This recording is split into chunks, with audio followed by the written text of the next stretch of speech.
I am Vikram Gromadin. My mission is to tell you the real story of Asia. Please join me.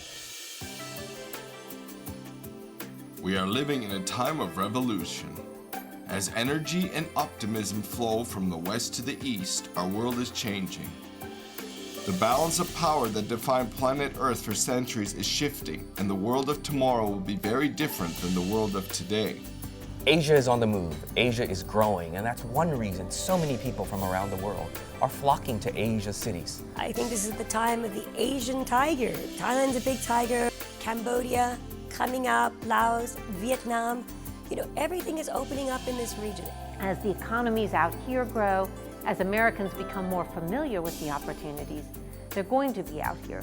And that will lead, I think, very, very naturally to increased and enhanced trade agreements. I think the realization that Asia is a booming, building marketplace dawned on many decision makers early on already, and corporate strategists started to invest in places such as China, not to exploit cheap labor, but to build markets and to have a presence for the future. Whether it's banking, investments, agriculture, Asia is providing opportunities unlike any other region in the world at this time.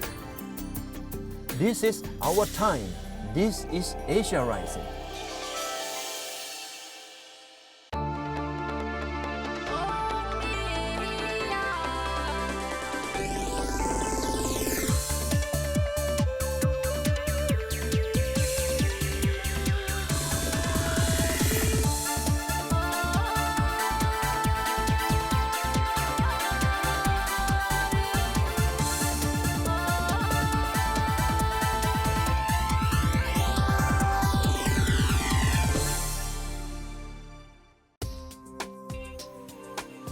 This TV series is about change. It's about tracking the world's most dynamic region, and it's about understanding how this will affect your life. 60% of the world population is living in Asia.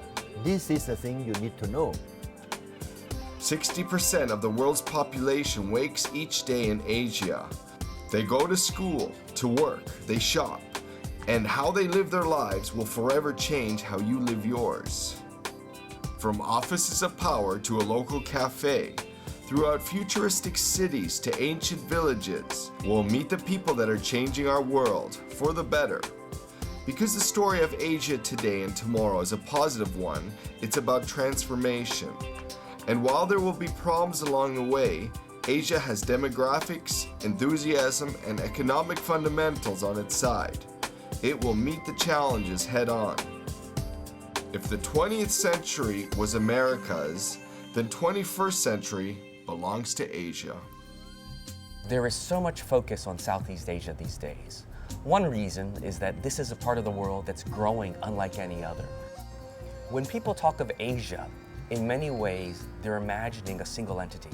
But people today need to realize that Asia is so diverse. From the Caucasus region in the far west to the Pacific Island nations in the east, Asia is a mix of so many different cultures, so many different religions, so many different ways of life. East Asia is the most diverse region in the world. You have countries like China, 1.3 billion.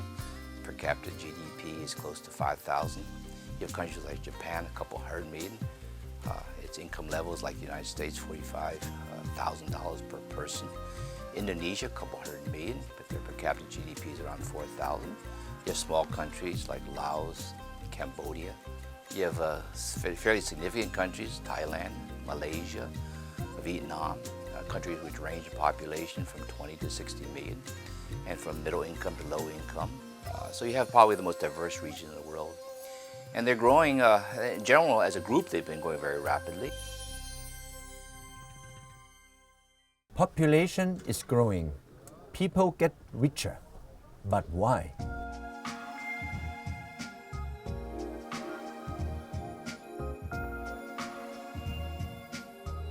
How does an Asian country grow?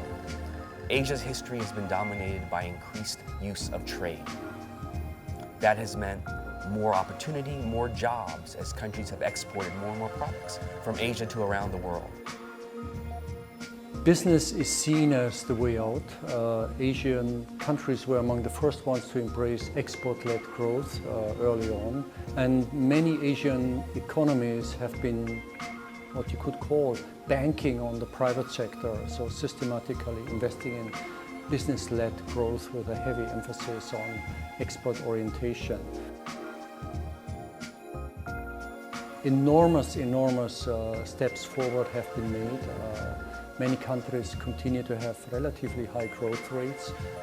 Major changes are still underway.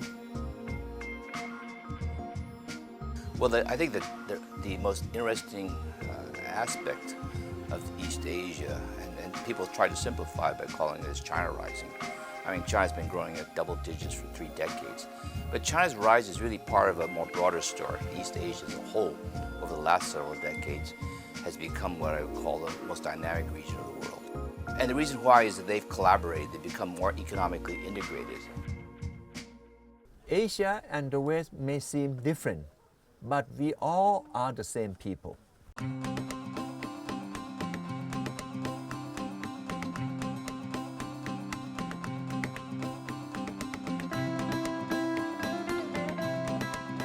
There is a new production sharing process which characterizes the strength of East Asia. What is the production sharing process?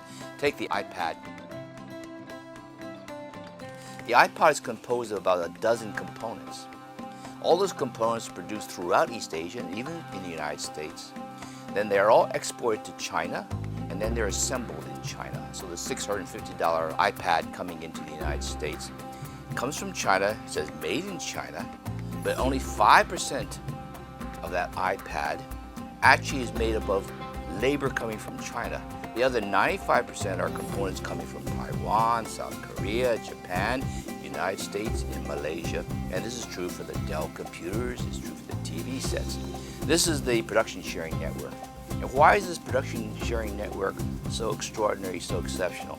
Well, it's allowed every country, whether you're Cambodia, Thailand, Malaysia, or Indonesia, the Philippines, or China, or South Korea, or Taiwan, to specialize, to have economies of scale, and then this huge assembly plant in China is able to put all this together, turn around very quickly, and then you have this extraordinarily efficient logistics and shipping system in East Asia, which allows it to move it to the United States and to Europe. And we've never seen anything quite like this anywhere in the world, not even in Europe, and certainly not in Latin America or Africa or other parts of the world. And this has made East Asia the most productive region over the last several decades. Coming up, is exporting goods worldwide the key to Asia's success, or is business changing? The fact is that as Asia rises, so does the middle class, and we see now how Asia is becoming a rapidly growing consumer. This is a huge opportunity for businesses in countries around the world.